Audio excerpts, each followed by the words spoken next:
Vamos falar agora sobre um tema fundamental para o futuro da aquicultura aqui no Brasil, o uso de tanques-rede de grande volume na piscicultura continental.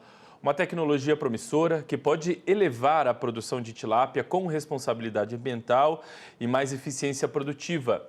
Vamos entender como essa pesquisa tem avançado, os principais resultados e o que ela representa para os produtores brasileiros na minha conversa de agora, ao vivo, com a diretora da Divisão Avançada de Pesquisa e Desenvolvimento do Pescado Continental, vinculado à Secretaria de Agricultura e Abastecimento do Estado de São Paulo, a Daniela Castellani. Daniela, seja bem-vinda aqui com a gente, primeiramente. Bom dia, tudo bem com você? Bom dia a todos, tudo bom? Tudo bem por aqui também, viu? Muito obrigado pela participação, Daniela. Bom, para a gente começar, eu queria que você contextualizasse para a gente e contasse para a gente um pouquinho sobre como surgiu esse projeto de avaliação de tanques-rede de grande volume e qual o objetivo, né? O grande objetivo, ou os grandes objetivos dessa pesquisa.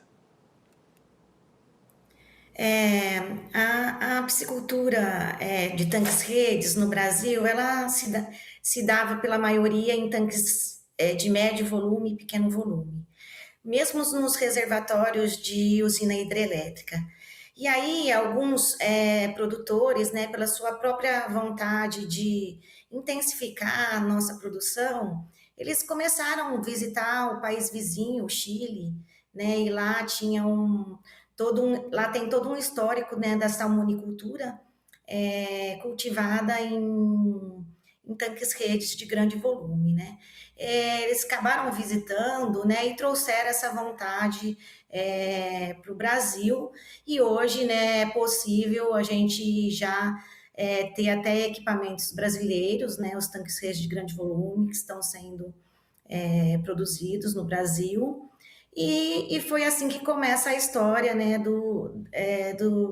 da tilapicultura em tanques-redes de grande volume. É, a gente pode pensar que esse é um processo, né, da piscicultura, que a gente pode considerar esse processo industrial, tá? Porque ele tem alta produtividade, são altas densidades de estocagem, e isso possibilita um programa de fidelidade desse produto. Com isso, o próprio produtor ele consegue planejar, né, essa despesca, entregar para grandes entrepostos de pescado, como CEAGESP, frigorífico. Então, isso nós estamos falando de uma piscicultura já no modelo industrial.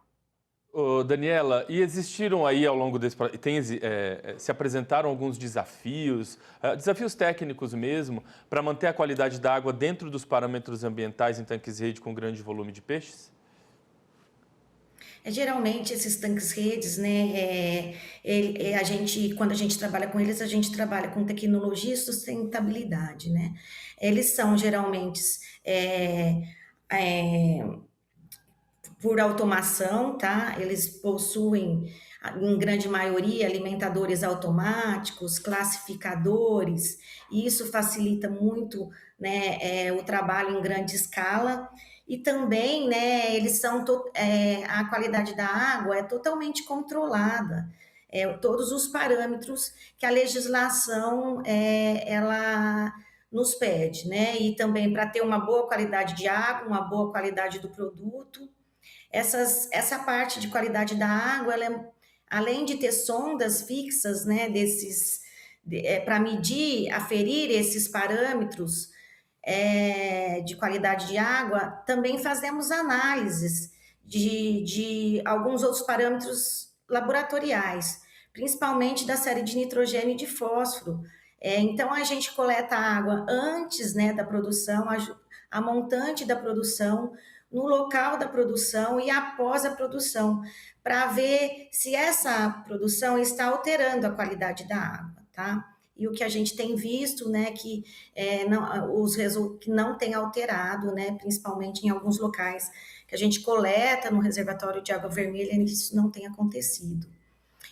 Pensando em qualidade da água, o que a gente nota quando mais se altera a qualidade da água de um reservatório é o nível quando a própria usina hidrelétrica mexe no nível desse reservatório, ou ela solta mais água ou prende, aí isso acarreta uma grande alteração na qualidade da água.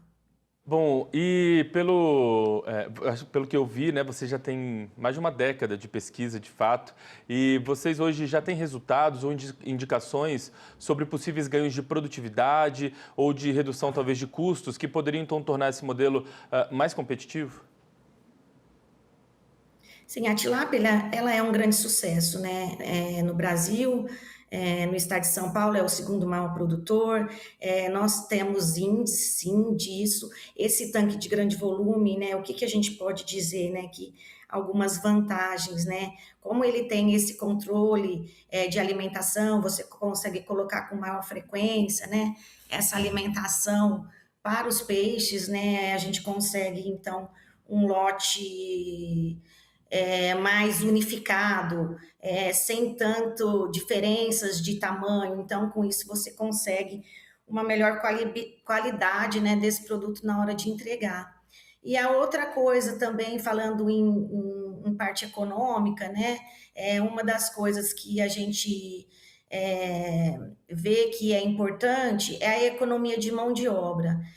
Como esses tanques, eles têm toda essa parte de automação, de classificação, você economiza, o produtor ele vai conseguir economizar ao longo do tempo, né? Não inicialmente, mas ao longo do tempo na parte de mão de obra, né? Temos também alguns desafios, não é só vantagens, mas assim também é uma produção dependente de energia, né? Quando você começa a trabalhar com essa parte tecnológica, mesmo quando você pensando em implantar a fotovoltaica, né, que alguns já têm esse sistema de fotovoltaica, eles são dependentes, né, da energia. E também a necessidade de manejo técnico, né, é importante treinar as pessoas que vão fazer esse manejo dentro da piscicultura. Do ponto de vista econômico, a gente está falando aí sobre as vantagens, né? Do ponto de vista econômico, eu imagino que essa técnica, digamos assim, ela exige de fato um investimento, mas é um investimento que ali no médio prazo talvez ele traga um retorno então ao produtor, né? Sim, o investimento ele é maior, né? Principalmente inicialmente, na fase inicial. Mas depois, ao longo do tempo, vai ter essas vantagens, né?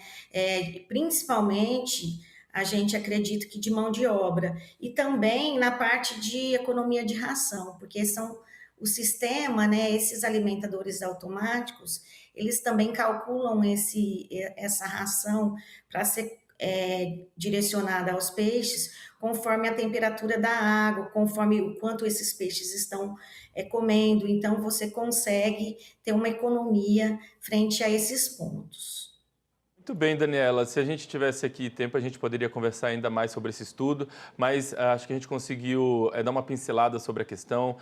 Tem muita gente interessada, muita gente da área que nos assiste. O pessoal agora pode buscar entender um pouquinho mais sobre esse trabalho desenvolvido por vocês. Eu quero agradecer demais a gentileza, viu, de ter conversado com a gente. Eu desejo a você uma boa semana. Sabe que o canal está aberto aqui para esse diálogo. Em breve a gente volta a conversar sobre novos assuntos, viu?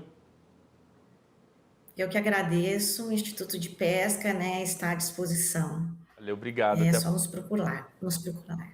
Tá bom, até a próxima.